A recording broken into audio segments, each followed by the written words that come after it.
Alright, so Glad Rap Channel here with Stephen Edwards. Yes. How's it going? It's going great. It's going great. I'm enjoying the week. Yeah, is this your first time you're in Vegas? Yeah, first time in America. Okay. Yes, yes. So it's very exciting. Yeah, so this is Jeff Horn's first time, like a first professional fight in the US as well, right? Absolutely, yeah. He's fought overseas before, like there's been people saying he's never fought overseas, but he has fought overseas. We've fought we've had about 6 fights in New Zealand, which is travelling to another country. Exactly, yeah, just over the ditch though. Yeah, that's right. Yeah, it is too. But it's not far. But this is the first time Jeff fought in the Olympics, which was a new time zone. But this is the first professional camp and preparation of moving to a totally different time zone, the other side of the world, and for a major fight. So yeah, it's there's been, but we've done our research. Glenn's done his research, and we've planned as best we can. So what's it like being a cornerman for Jeff Horn? Oh, it's the journey of a lifetime. It's an absolute dream. He's an exciting fighter. He's fighting in big fights. We're fighting the #1 or pound for pound fighter in the world in Las Vegas, MGM Grand world title fight. This is we're living the dream.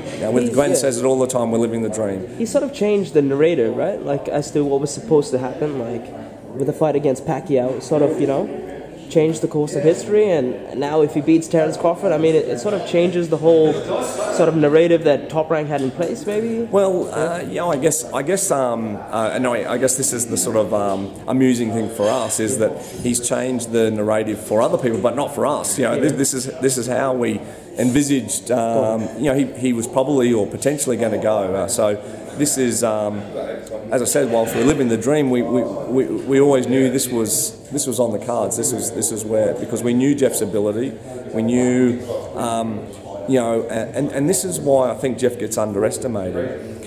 People see a snapshot of his fights and they see a certain style and they think it's a very basic sort of style or an unskilled style, and then they make a stereotype right off based on that. But if you interview every fighter that's ever fought Jeff, they will all tell you the same thing, that they look at the videos, they think they've worked it out, they get in the ring, and it's a totally different ball game. I've done the corner for 10 of Jeff's fights.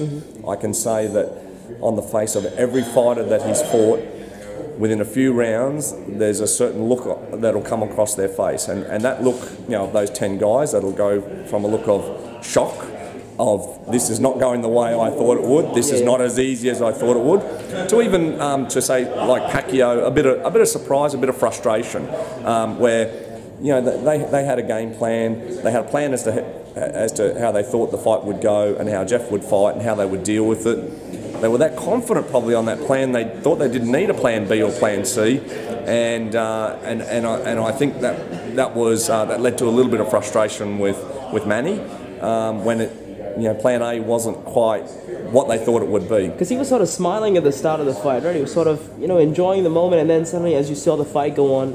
Well, I think what you see with Manny is that often he smiles when he's hit. Exactly. Often he'll smile when that was a bit harder or a bit I didn't sort of expect that, or it actually landed. Manny will smile.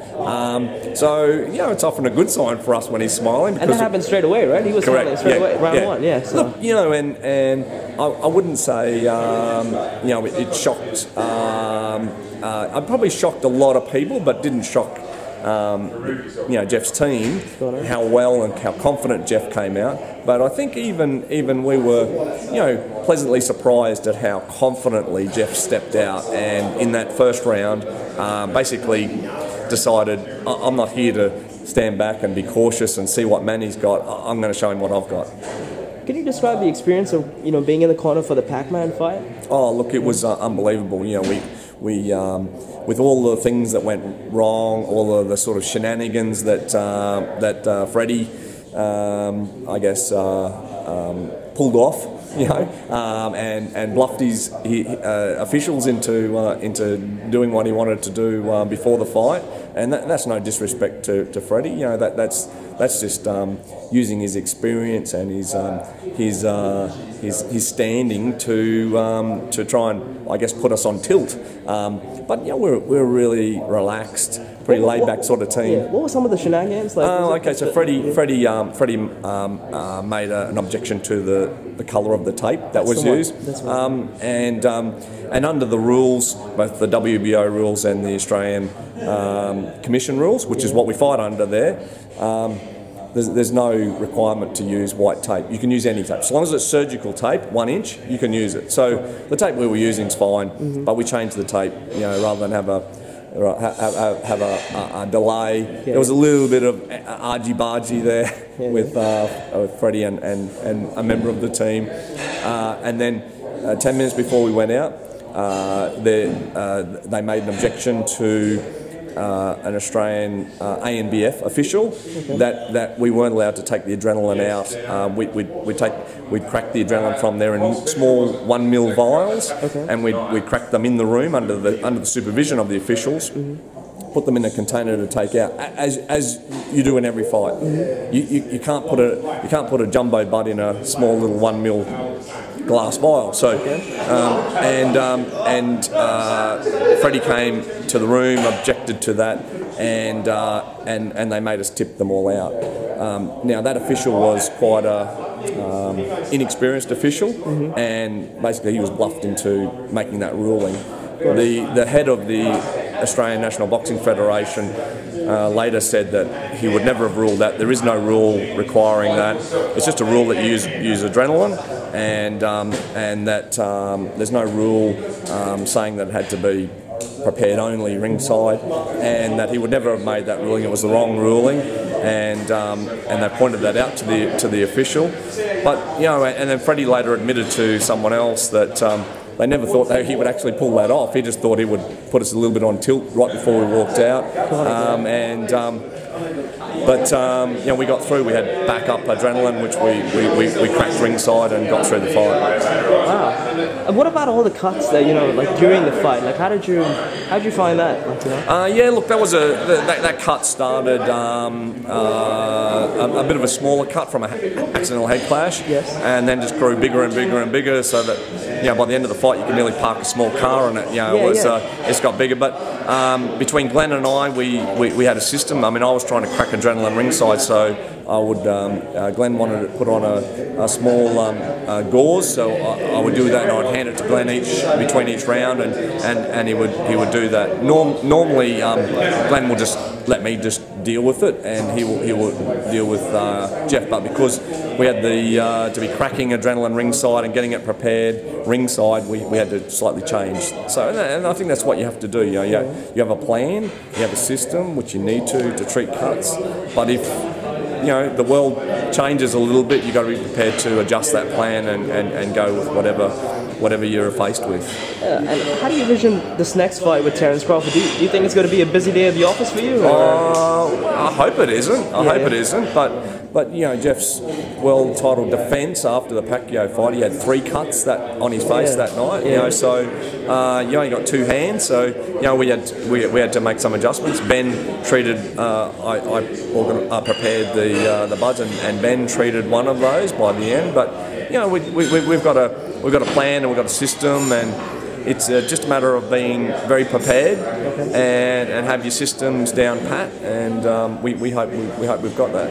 Look, it's just, and again, they were from accidental head clashes, so I do worry about the head clashes, but when you check the tape, most of the head clashes, despite the hype there on social media, most of the head clashes are from Jeff's opponent coming underneath him and coming up on him. Jeff gets his cuts on his eyebrows. You don't headbutt people with your eyebrows, so it's definitely not Jeff. And they're all accidents. I'm not saying it's anyone else's fault. It's just an accident. And what do you think about the Jose gloves? Does that concern you at all? Look, I think I think most people concede that they're more likely to cause some damage and cuts. So in that respect, make sure I'm extra prepared for that possibility. And I do. I mean, that's my job to treat the cuts. So anything that's likely to cause a little bit more chance of cuts, yeah, I do worry about that. Would you be for the gloves, or would you be against the look, I'm against it. Like, I love the sport of boxing. I love the physicality of it. I love the combat components of it. But we evolve and move on. And horsehair gloves were from the 50s, 60s and 70s. But we've all seen the damage that it did to those guys during that time. So, we can still have the combat part of it without, damaging our guys for the rest of their lives. So, I think we've probably moved on as a sport beyond horsehair gloves. I think the 8-ounce padding gloves do enough damage. From my perspective, if you love your fighter, if you love them as a person, I think you probably do prefer it's just padding rather than horsehair.